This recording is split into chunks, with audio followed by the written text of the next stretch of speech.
രാഹുൽ ഞാൻ സംസാരിക്കുമ്പോ രാഹുൽ ഇടയ്ക്കേറി സംസാരിക്കരുത്. കഴിഞ്ഞ പ്രാവശ്യം രാഹുൽ ഇതുപോലെ സംസാരിച്ച് അതൊരു മാന്യത രാഹുൽ കാണിക്കണം. രാഹുലിന് പറയാനുള്ളതൊക്കെ നാട്ടുകാർ കാണുന്നുണ്ട്, കേൾക്കുന്നുണ്ട്. നടിയെ ആക്രമിച്ച കേസുമായി ബന്ധപ്പെട്ട് രാഹുൽ ആദ്യഘട്ടങ്ങളിലെല്ലാം ചർച്ചയ്ക്ക് വരുമ്പോൾ രാഹുൽ പറഞ്ഞിരുന്ന ഒരു വാക്കുണ്ട്, നടിക്ക് നീതി കിട്ടണം, 8ാം പ്രതി ദിലീപ് നിരപരാധിയാണ്. നിരപരാധിയായിട്ടുള്ള ദിലീപ് ആണെങ്കിൽ നടിക്ക് നീതി കിട്ടില്ലല്ലോ.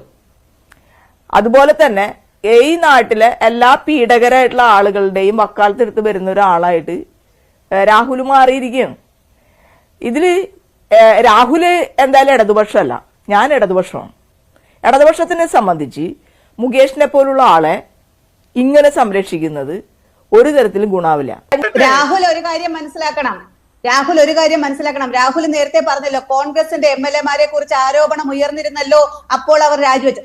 ആ കോൺഗ്രസിന്റെ MLA-മാരെ കുറിച്ച് ആരോപണം ഉയർന്നിരുന്നപ്പോൾ അന്ന് ഭരിച്ചിരുന്നത് കോൺഗ്രസ് അല്ല, LDF ഭരിച്ചിരുന്ന സമയത്താണ്. അപ്പോൾ അവർക്ക് അന്വേഷണത്തിൽ ഇടപെടാനോ സ്വാധീനിക്കാനോ ഉള്ള സാഹചര്യം ഒന്നും ഉണ്ടായിരുന്നില്ല. പക്ഷെ ഇന്നത്തെ അവസ്ഥ അങ്ങനെയല്ല. ഇന്ന് ഇടതുപക്ഷം ഭരിക്കുകയാണ്. ഇടതുപക്ഷത്തിന്റെ ഒരു MLA-ക്ക് നേരെയാണ് ഈ ഒരു ആരോപണം വന്നേക്കുന്നത്. സീരിയസ് ആയിട്ടുള്ള ഒരു ആരോപണത്തിന്റെ ഭാഗമാണ് അദ്ദേഹം. അദ്ദേഹത്തിനെതിരെ മാത്രമല്ല ആരോപണമുള്ളത്, ഒരു കൂട്ടം ആളുകളുടെ ഇടയിൽ ആരോപണമുള്ളപ്പോ 1, 2, 3, 4 എന്ന് പറഞ്ഞിട്ട് പേരുകൾ പുറത്തു വരികയാണ്.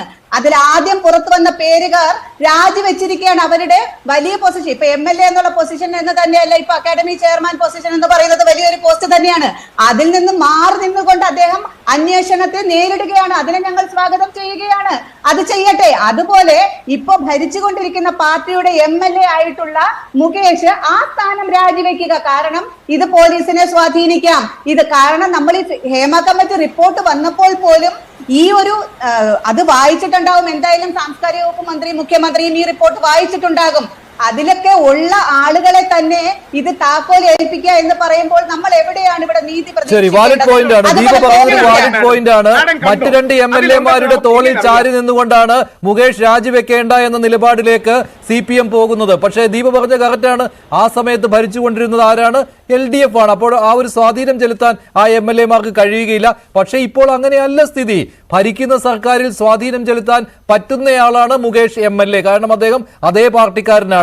ശ്രീ ജോർജ് ജോസഫ്, ഇങ്ങനെ ഒരു MLA പ്രതിപട്ടികയിൽ നിൽക്കുമ്പോൾ ഈ അന്വേഷണ സംഘത്തിന് എത്രമാത്രം സ്വതന്ത്രമായിട്ട് മുന്നോട്ട് പോകാം എന്നുള്ള ചോദ്യം ഉയരുമല്ലോ സ്വാഭാവികമായിട്ടും. അതിൽ ആരെയെങ്കിലും കുറ്റം പറയാൻ പറ്റുമോ?